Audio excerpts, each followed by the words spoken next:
What's up, boys and girls? It is White Gamer, and today I'm going to be giving you guys my review on EAFC 25 clubs. So I only played clubs, and then I did about 3 games of the new game mode Rush.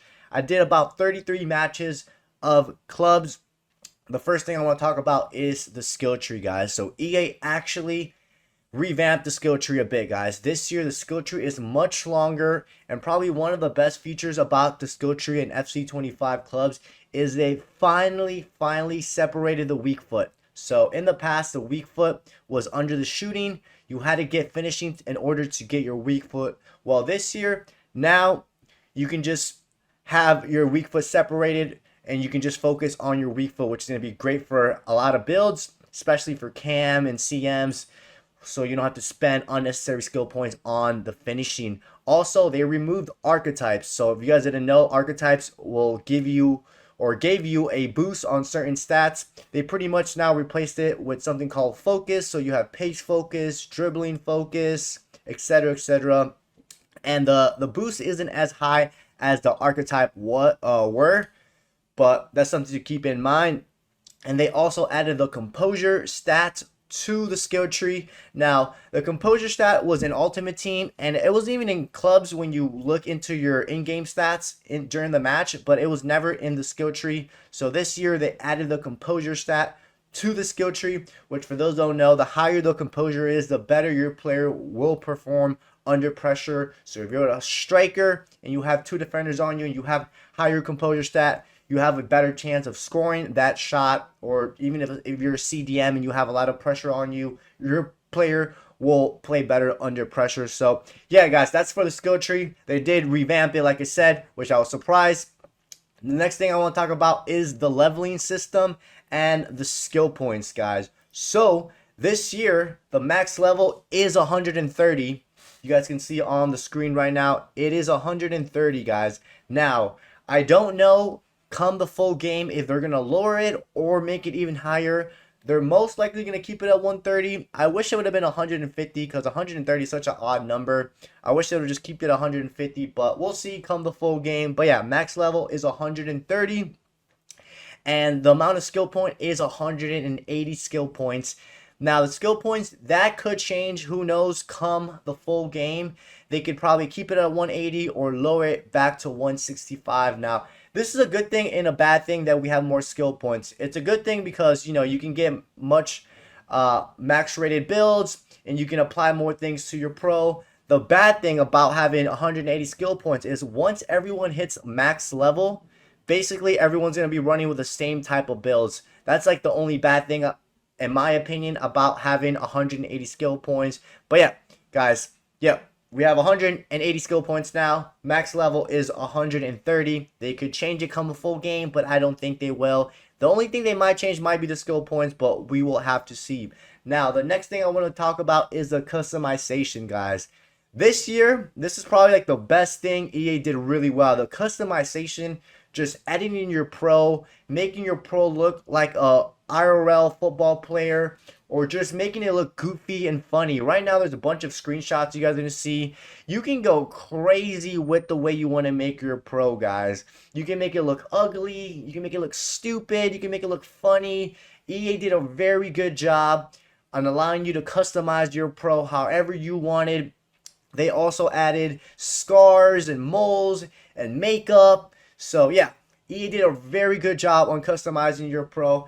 There's new gloves as well in clubs that you can buy. The new gloves look pretty sick, especially the skeleton. That was the one I was using the most.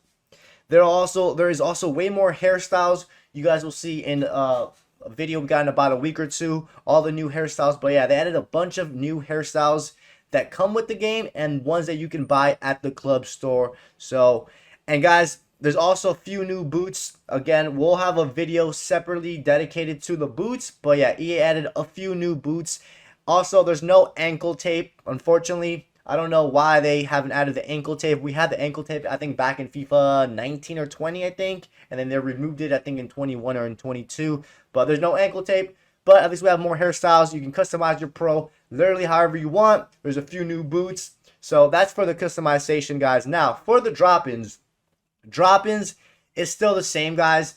The only I would say two things they changed about drop-ins is the lobby. The lobby looks a little bit different, but it's still 5v5, and they finally added penalties. They finally added penalties in drop-ins, which is cool. So if it's tied up after the 120-minute, you go to penalties, so the game doesn't end in a draw.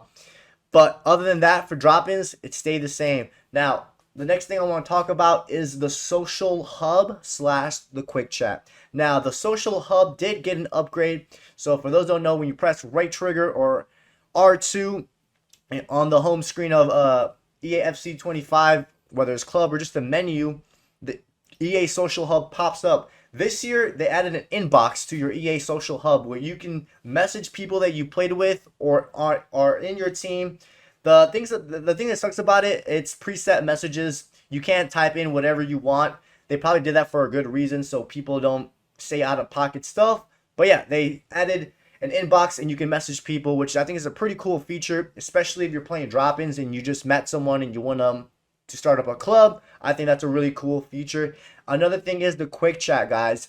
This is probably such an underrated feature. So many people that I've played with during these 33 matches use the quick chat. So now when you press D-pad down or left or right or up, there's a message right above your pro, and it's really useful. You would think it's not useful, but it's super useful, especially in drop-ins.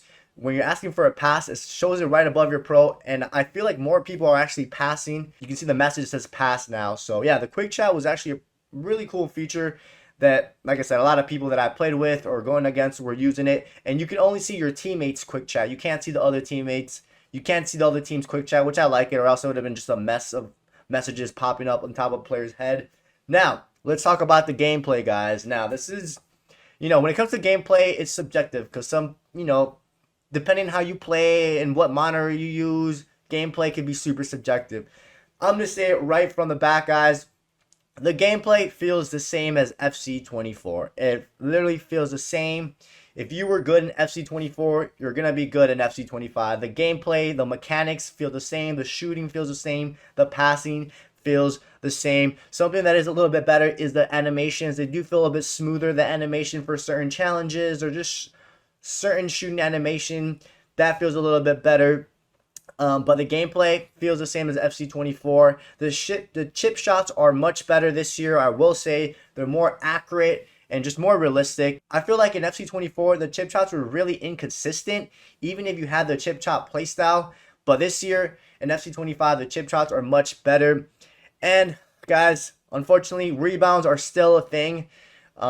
It's still as bad as it was in FC24. Now, I didn't play with a goalkeeper that had the deflector playstyle, which, if you guys didn't know, the deflector playstyle reduces the chances of rebounds when you're a goalkeeper.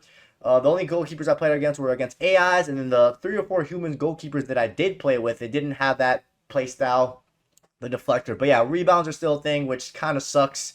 I wish they would have done something. Keep in mind, guys, this is a beta. Who knows if the rebounds will get improved come the full game? Who knows? Probably not, if I'm being honest. And then, guys, crossing is still overpowered. I only played against one team in drop-in that were just abusing crossing, and it was still overpowered because the AIs weren't great at defending that. Now, that brings me to my next point, the AI. They're still pretty shit, guys. The AIs are still inconsistent. Some games they'll play good. Some other games they won't play good. In certain games, they'll step up to block the crosses or mark that far post cross. And in some other games, they'll just let opponents just go through them. So AIs are still very inconsistent, which sucks because I really thought they were going to be much better this year. Now, I only played drop-ins, and they were 84 rated, and they were still inconsistent. Come the full game, I still see people using an any or just having a bunch of players instead of AI because the AIs are very inconsistent and just unreliable. And then sometimes when you ask for the ball, they just take too long to pass you the ball, and by the time you do, you got remarked or something like that. So yeah, AIs are very, very bad still, unfortunately. Now, we're going to talk about some of the bugs that I had. Luckily enough, I only had 2 bugs, guys.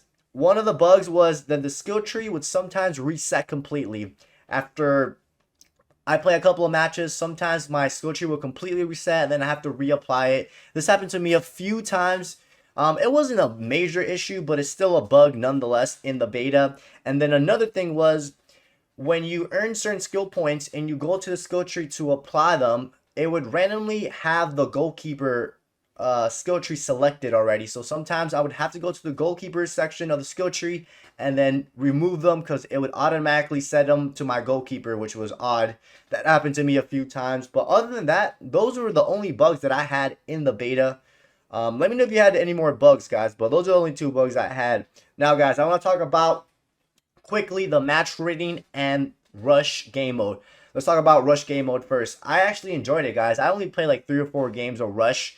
It was actually pretty fun, guys. It's 5v5. You have an AI goalkeeper, and then you got 4 humans out in the pitch. The pitch is much smaller, and the gameplay feels normal. It doesn't feel like Volta. So if any of you guys played Volta in the past, you guys know how arcadey and unrealistically and how super fast the gameplay was. And Rush, it felt normal, the gameplay, and it's really fun. I see people using this, you know, when their friends are not playing or just to level up your pro. But yeah, Rush, it was a pretty cool game mode. Now the match rating, guys. At least for center backs, I don't know for goalkeeper, but for CBs, the match rating is definitely much better. As long as you're making tackles, interceptions, even when you do an offside trap, your match rating goes up. Now, if you're a goalkeeper, let me know if the goalkeeper match rating got fixed. But for center backs, it definitely got fixed in my opinion. But boys and girls, those were my thoughts on the EAFC 25 beta. I'm going to give it a 6.7 out of 10 rating for the beta. The main reason is because the gameplay still feels the same as FC24. You know, the menus look brand new, the customization is great, but just the gameplay and the same issues I had in FC24 are still in FC25. But other than that, hope you guys enjoyed today's video. Remember, this is a beta. Maybe some of these issues that I had with the gameplay or just bugs in general will hopefully get fixed come the full release. Other than that, hope you guys enjoyed today's video. Don't forget to drop a like, subscribe, and I'll catch you guys next time.